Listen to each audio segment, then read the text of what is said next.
This is the historic Frensham Little Pond situated on Priory Lane off the A287 just outside the village of Millbridge, south of Farnham in Surrey.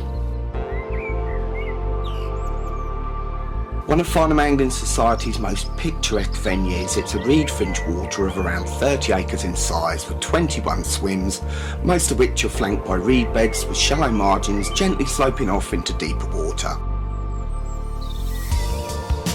Some of the swims are tight narrow walkways out into the lake, with others affording a wide view of the water.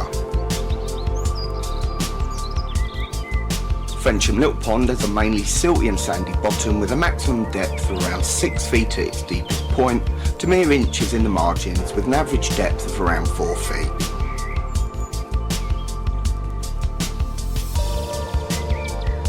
Originally created in the 13th century to supply fish to the Bishop of Winchester and his court whilst visiting Farnham Castle, today the pond and surrounding area is a sanctuary for wildlife and an area of outstanding natural beauty.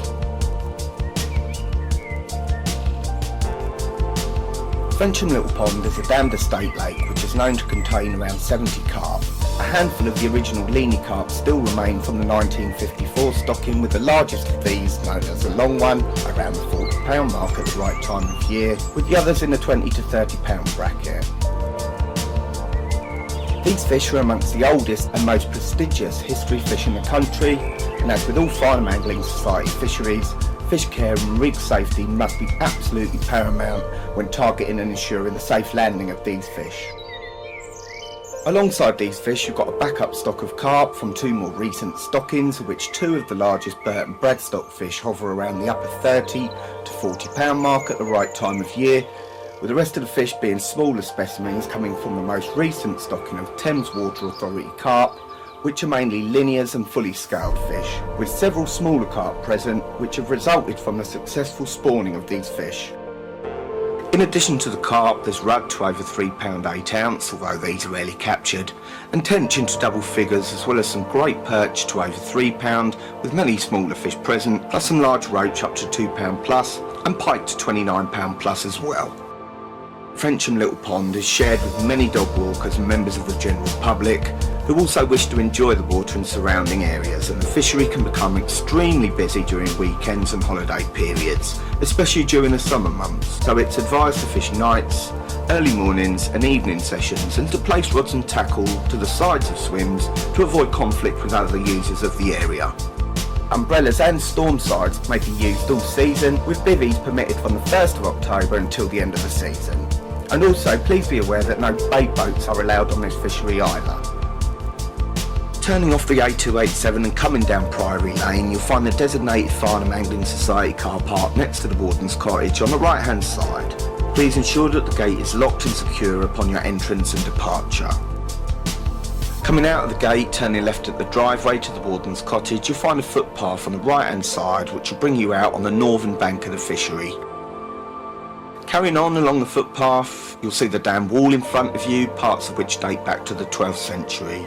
You can fish off this dam wall, but please make sure not to obstruct the footpath.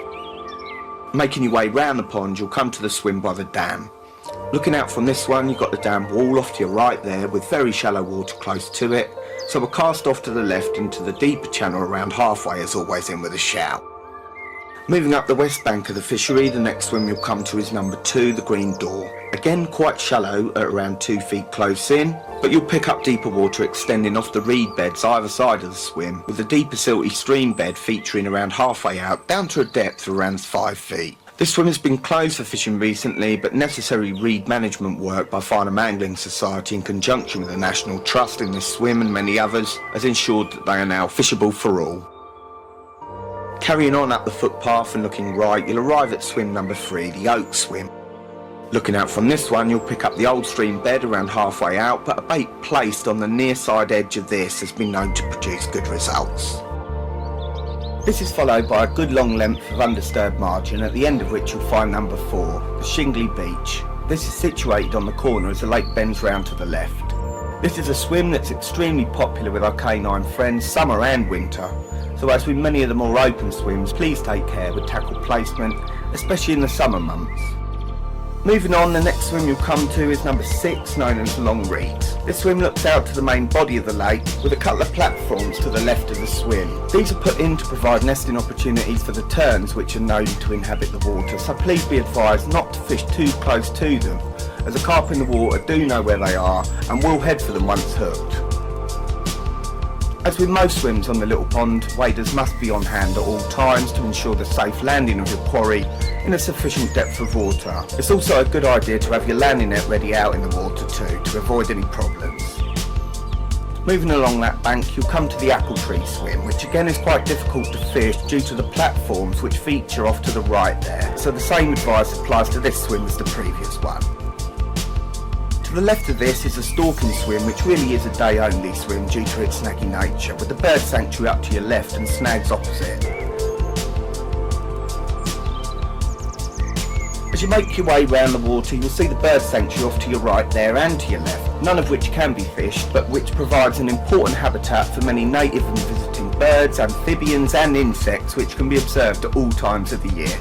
Crossing over the bridge, coming onto the southeast bank of the fishery, the first swim you'll come to is number 8, the Perch, followed by number 9 and 10, Clives and Steves, all three of which are situated amongst large banks of reeds which have been carefully managed over the early part of 2015 to open up more angling opportunities and to enable the safe playing and landing of your quarry.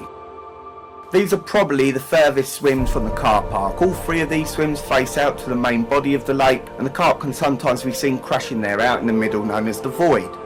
Getting a take out there is a completely different matter. Up to the left of these swims you've got a good long area of undisturbed margin, at the end of which you'll come to number 11, the Snake Pit, which is quite marshy up to the left there, with long quiet sections of reed beds right round to the next swim, number 12, known as the Tip, in the southwest corner of the lake. The Tip affords a great view up the lake, especially in the early morning with the sun rising above the opposite bank. Coming round the corner onto the west bank of the fishery, next up is number 13, the Little Beach. Again flanked on either side with reed beds, this one's a favourite with the pike anglers in the winter months, with a dead bait fished off the reeds, a killer method. Moving along, the next one you'll come to is number 14, the beach area, which as the name implies is an extremely wide sandy swim looking straight out onto the widest area of the lake. Fish can quite often be observed crashing out in the void area, right out in the middle there, especially at night. The other end of this particular section is number 15, the mid-beach, which has a fenced off area to its left where the lake begins to narrow again. Location is key on this fishery, and more time spent in observing the water will result in a better chance of being on the fish. The next swim you'll come to is the Point Bush, number 16, again with the fenced off area to the right there. Very shallow close in, sloping off gently into slightly deeper water, just shy of the middle there, where you'll pick up the old stream bed running from left to right across the swim. At the other end of this section you'll arrive at number 17, known as the Pines, which as with all the swims along this bank is mega busy with the general public, so please pick your fishing times wisely and ensure your setup is placed off to one side to avoid any problems with other pond users. Further along you'll come to number 18, the Cottage swim, with a continuation of the stream bed out in the middle there, where fish can often be seen bubbling in the silt. Next up, number 19, the Compound, which is in the fenced area next to the cafe, with the dam wall off to your left there. Again, a bait presented out in the middle on this side of the slope going into the old stream bed is always in with a shout, as is a bait just off to the left there, around 20-30 feet off the reeds, which is a good intersection point for carp patrolling the pond margins. And last but not least, the Bird Hut, number 20, which is only open to fish between 6 PM and 8 AM. This one features slightly deeper water immediately down to the right due to a channel which was created many years ago to enable boats to come in and out of this section. Please make a special note that a night ticket system operates on this water from the 16th of June to 31st of October each year. You can't fish on this water between these dates unless you've booked your night ticket in advance.